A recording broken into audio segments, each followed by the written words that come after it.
आइए बात करेंगे उन्हीं समस्याओं को लेकर। हमारे पास कुछ लोग यहाँ पर मौजूद हैं। सर क्या नाम है आपका? केयर सिंह जी, ये बताइए, हम जब आ रहे हैं तो उधर की गलियां बनी थी और उधर की गलियां बनी थी, ये बीच की जो गली है हालात इसके इतने बदतर क्यों हैं? देखो जी, ऐसा है कि यहाँ तो जो वोट डालता है कोई भी हो HOD, वो 1000 रुपये का इलाज देता है। वो तो मानना मतलब कि हमें दो जी और हम आपका काम करेंगे। अब 1000 लेने के बाद हम उनसे उसके बाद जाएंगे कि बाबू हमारा काम कर दो, तो क्या कहेगा 1000 रुपये देते। काम कौन करता है? कोई नहीं कर रहा जी। जो सरकार दे रही है हमें, जो सुविधा मिलनी चाहिए वो तो मिलती नहीं है। अभी इन्होंने नाले बनवा दिए, 10 साल में नाले बने हैं, पर ये नाले में देखो जरा कूड़ा कितना है। नाले भरे हुए हैं, सीवर। अगर जो सीवर का जो हमारा लैट्रिन जो इनको शौचालय बनाया गया था कि घर में टैंक खोल दो, अगर वो टैंक हमने बनवा लिया, अब उसमें 4 हैं तो हर महीने बढ़ता है, तो टैंकर वालों की इनकम तो उनकी है जी। हम तो पिछड़े हैं। जब तुमने सीवर बना रखा तो चालू करो ना। बात करिए सामने शौचालय है वो चालू है, सब बंद पड़े हैं साहब, कुछ नहीं है। सारे स्मैगी, चरसी, गंजेड़ी, नशाखोरी होती है, सब नशाखोरी यहाँ पे, और कुछ नहीं है। कितने समय से बंद है ये तो 10 साल, ये कम से कम मेरे हिसाब से मैं तो 2014 के आसपास यहाँ पे आया था। 10 सालों से बंद है, जब से बंद पड़ा है। तो और बात की जाए शौचालय में अब कूड़ा और है, बल्कि आप मेरे साथ गंदगी हो जाती है, गंदगी पड़ी है, कोई सफाई नहीं, कुछ नहीं है। तो यहाँ के जो क्लीनर आते हैं सरकारी, वो क्या करते हैं? भैया वो आएंगे बस खाली फावड़ा हिलाएंगे, चले जाएंगे। मतलब काम भी पूरा नहीं होता, कुछ भी नहीं है। आप देखो ना, आपके सामने हाल, खाना पूर्ति की जा रही है बस। तो ऐसे में क्या लगता है, आप हर गली में मेरे साथ चलो जी, गली बड़ी पक्की है जी, लेकिन हर गली में टट्टी, बाथरूम साला ऐसे बह रहा है कि आपका जीवन दुश्वार है। तो किस तरह से यहाँ पर फिर रहना हो पा रहा है जनता को? देखो मजबूरी है, क्या करें, कहाँ जाए। अगर सरकार ने हमें कोई दिया है और वो उसको यूज कर रहे हैं, उसे छोड़ के भी नहीं भाग सकते। गरीब आदमी कहाँ जाएगा? बात की जाए दिल्ली में 10 सालों से आम आदमी पार्टी की सरकार है। देखो जी, हमने 10 साल आजमाया जी, लेकिन हमारे यहाँ कुछ भी नहीं हुआ। लेकिन वादा तो था कि साफ सफाई रहेगी और सब कुछ। देखो ना, आपका कैमरा चल रहा है, आप खुद देखो ना कितनी सफाई सामने जी, आप खुद चेक करो जी।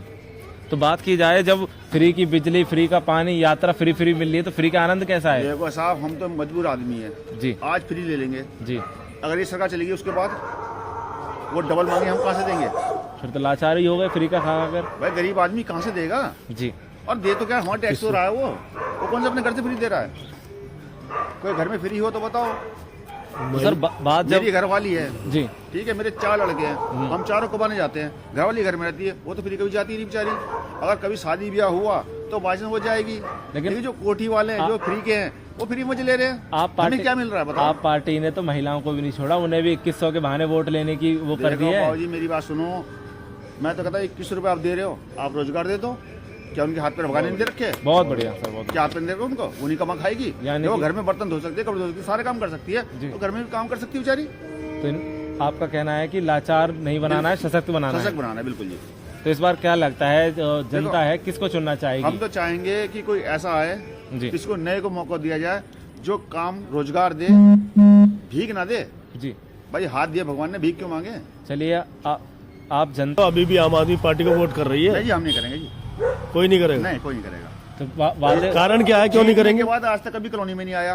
अच्छा। उसने कभी ये नहीं देखा कि मैंने इस कॉलोनी से जीता हूँ, इस कॉलोनी में मुझे काम क्या करना है। उससे पहले शौचालय यहाँ चलते थे, हमारी धी बेटी वहाँ शौचालय में जाती थी, सुरक्षित थी।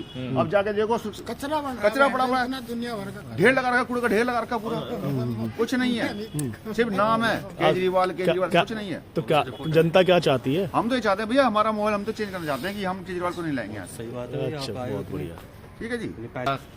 ठीक है। क्या नाम है भाई साहब? राहुल चिंडालिया नाम है। कौन सी जगह है ये गौतमपुरी है। गौतमपुरी की बात की जाए तो ये टूटी गलियां, बहते नाले, पानी, मतलब ये तो वादे कैसे लग रहे हैं आपको? वादे नहीं जी, पहले तो घर में इशू होता था, वही नेता ना हमारा घर तक आता था, हाँ जी ये प्रॉब्लम है, ये प्रॉब्लम है।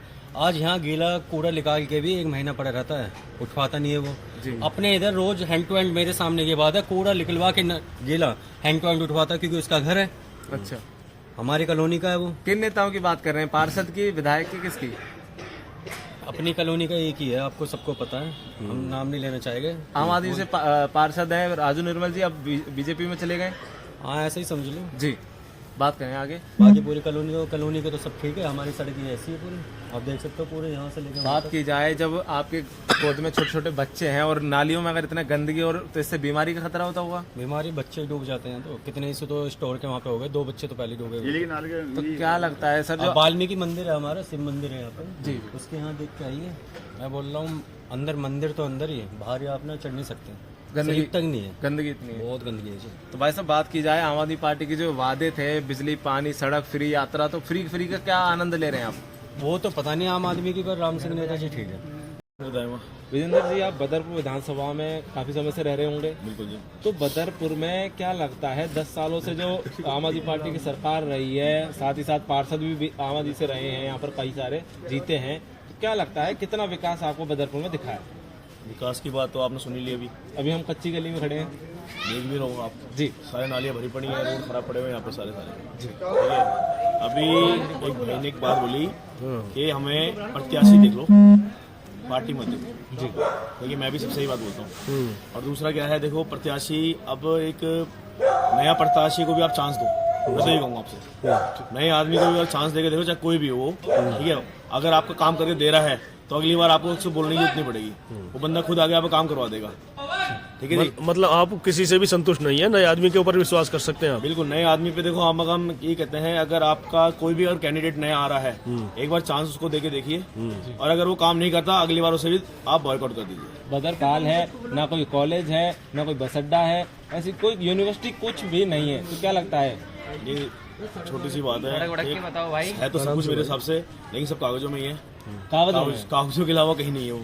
कोई कागजों में चीज रहती है ना, कि कागज का रहने का मतलब है सब खा गए, कागज में रहने का मतलब सब लोग खा गए। अब किसी का नाम लेने का फायदा नहीं है, आम जनता जानते हैं। चुनावी माहौल चल रहा है, आम जनता इस समय क्या चाहती है? भाई देखिए जी, इस टाइम पे आम जनता तो फ्री की रबड़ी से परेशान है और जातिवाद से भी परेशान है। भाई एक जगह फ्री की रबड़ी बट रही है और एक जगह जातिवाद हो रहा है, सही बात है, ठीक है। 2 चीज हो रही है, इसके अलावा वही नहीं हो रहा। इसलिए मैं आपसे कह रहा हूँ कि आप पार्टी को छोड़ो, एक नए चेहरे को चुनो। अगर आप नए चेहरे को चुनते हो, नया बंदा आएगा ना, कम से कम जातिवाद करेगा ना, फ्री की रबड़ी वाली बात करेगा, वो आपको काम की बात करेगा। अगर आप चाहोगे कि सही बंदा आए तो भाई एक अच्छे आदमी को चुनो, जो ईमानदार आदमी हो, जो आपके बीच में आके खड़ा हो गया, आप उन्हें बोल सको भैया ये हमारा काम नहीं हो रहा, आप ये वाला काम हमारा करा दो, ठीक है। अगर काम ना हो, कोई भी नेता हो XYZ, आप उसे बुलाओ ही मत। अगली बार चाहे वो किसी भी पार्टी से खड़ा हो जाए, चाहे बीजेपी हो, चाहे कांग्रेस हो, चाहे आम आदमी हो, चाहे BSP हो, मैं सीधा कहता हूँ आपसे, बिल्कुल अपील करता हूँ मैं कि आप उसको बॉयकॉट कर दो। जो बंदा गलत आए, सर एक बार मौका दो, उसे अगली बार मौका मत देना। जो भी प्रत्याशी है उनको ऐसी गलियों में तो आप जरूर बुलाना चाहोगे ताकि वो देखें भी। और सब मैं तो कह रहा हूँ, हर बंदे को शर्म आनी चाहिए, जो आदमी है नेता इस टाइम पावर में है, कि भाई मैं ऐसी गलियों में जाके वोट कैसे मांग सकता हूँ, मैं मेरे वोट मांगने का हक कैसे बन सकता है? ऐसी हालत देख के पब्लिक हमें जूता मार देगी तो क्या होगा, क्या इज्जत रह जाएगी हमारी? अच्छा, बात करते एंड टाइम आता है, बिल्कुल इलेक्शन के 5 साल होते हैं ना, 5 साल में एंड में आएंगे तो भाई साहब गलियां खुद ही मिलेंगी, नाले खुद ही मिलेंगे। सिर्फ वो 6 महीने काम दिखाई देता है जी। 6 महीने से पहले कहाँ होते हैं वो नेता? सब गायब होते हैं ना वो लोग, तो कहाँ चले जाते हैं वो लोग? तो हम यही कहते हैं कि भाई साहब काम देखो अगले आदमी का, अगर काम नहीं कर रहा, आखिरी महीने में काम कर दिखा रहा, छोड़ दो उसे, तो भाई हमें आप नहीं चाहिए। बदरपुर में एक मुख्य समस्या है, आप गौतमपुरी में आए हैं, ये टूटी सड़कों पर भरी नालियों को देखकर आपको क्या कहना पड़ेगा? मैं बदरपुर विधानसभा हेराम दायमा, बदरपुर विधानसभा 53 प्रत्याशी, जो चुनाव चिन्ह है मेरा सेब एप्पल, इस गौतमपुरी के अंदर आया हूँ और देखा मैंने यहाँ पे ना कोई सारे रोड टूटे हुए हैं, नालियाँ भरी हुई हैं, नालियाँ बनी हुई नहीं है। इस गौतमपुरी का पूरा हाल इतना बेकार है कि जीवन कैसे बिता रहे हैं ये लोग, मैं तो मेरे को खुद समझ में नहीं आ रहा है। और यहाँ के नेता जितनी बार जीत के आते हैं वो वादा करके जाते हैं कि हम रोड बनवा देंगे, हम नाले बनवा देंगे, तो यहाँ तो ना रोड है, ना नाली सही है, ना शौचालय सही है, ना पार्क सही है यहाँ का। तो यहाँ की जो गौतमपुरी का जो नंबर 1 पे नाम आता है, बदरपुर जब एंट्री करते हैं लोग, दिल्ली से एंट्री करते हैं तो पहले नंबर गौतमपुरी पड़ती है, और गौतमपुरी का नाम सबसे नंबर 1 पे आता है। और यहाँ गौतमपुरी को बदनाम कर रखा है, वो इसलिए बदनाम कर रखा है कि यहाँ की रोडें सही नहीं है, यहाँ के नाले सही नहीं है, यहाँ गंदगी इतनी कर रखी है, तो ये बदनाम इन नेताओं ने बना रखा है। तो नेताजी, यहाँ पर पार्षद जो है आम आदमी पार्टी से आते हैं, विधायक जो है बीजेपी से आते हैं, उसके बावजूद भी यहाँ पर इतना बुरा हाल क्यों है? गौतमपुरी वासियों ने सोचा था कि हम अपना एक पार्षद बनाएंगे, यहाँ जो पार्षद होगा तो यहाँ की जो है देख रखाल सही रखेंगे, नाली सही बनवाएंगे, रोड सही बनवाएंगे। तो ये जो आम आदमी पार्टी से जो पार्षद जो आया था, उसने अपना लालच दिखा दिया, काम तो दिखाया नहीं, मगर वो बीजेपी में चला गया। अब बीजेपी जाने के बाद में जनता यहाँ पे जो है उसको जो है गालियाँ बक रही हैं। ऐसे आदमी को हमने वोट दिया कि जिससे वे विश्वास किया जनता ने कि ये हमारा काम करेगा, उन्होंने काम तो नहीं किया। उन्हें क्षेत्र के अंदर एक अपना जो पहचान है, उसने वो पहचान अपनी गंदी बना ली है। एक राजनीतिक चक्कर में वो बीजेपी चला गया आज बीजेपी वाले भी कुछ नहीं कर रहे हैं। नेताजी जनता से, यहाँ की जनता से अपील क्या करेंगे आप? हम जनता से ये अपील करेंगे, एक आपके बीच में हरिराम दायमा जो क्षेत्र में जाना पहचाना नाम है, हरी साइकिल के नाम से जाना पहचाना है, मैं एक प्रत्याशी के रूप में आया हूं और वो है चुनाव चिन्ह मेरा एप्पल है। मैं आपके बीच में इसलिए आया हूं कि क्षेत्र के लिए काम करने आया हूं, एक क्षेत्र को ईमानदारी दिखाने आया हूं। एक सज्जन आदमी आपके बीच में आया है।